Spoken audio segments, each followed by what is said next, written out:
We had a pretty good one, and he wasn't even on our list. In January, anti-abortion super PAC Women Speak Out announced plans to knock on 4 million doors and spend $52 million to re-elect President Trump and candidates like him. And they were well on their way when COVID-19 began to spread.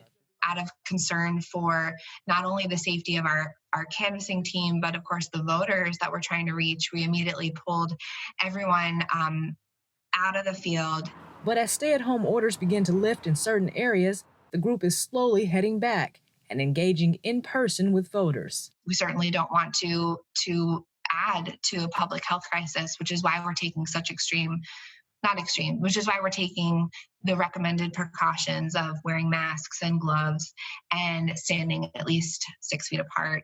They say the reactions have been good, with people simply excited to see another human being. For years, door knocking has been used as a way to measure voter enthusiasm and to foster get-out-the-vote efforts. But other political action committees are steering clear and using the COVID-19 outbreak to lean into their digital strengths. And I'm going to share my screen, and we will get started. Blue Future co-founder Nick Guthman is leading the next generation of Democratic voters.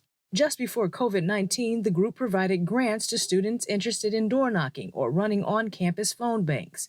They quickly shifted gears. They would all get on a Zoom call and then put everyone on mute and start calling voters. And so they did remote phone banking parties or text parties. Now their political work is entirely online and will stay that way for a while. Guthman says young people are fired up right now about social injustices like the death of George Floyd. He is hopeful that and a somewhat innate knowledge of technology could fill the void of traditional door knocking and canvassing for now. We launched our summer program expecting to recruit about 50 organizers, and we had over 450 students who wanted to be part of the program. When it comes to the presidential campaigns, President Trump and the RNC are moving forward with in-person canvassing events. An RNC spokesperson told Newsy, starting this week, Trump victory field teams will resume in-person volunteer activities and campaigning where states allow. On the flip side, a DNC spokesperson tells us they will continue to reach voters through, quote, appropriate tactics, saying they've reached millions of voters in battleground states after the launch of text messaging banks. Amber Strong, Newsy, Northern Virginia.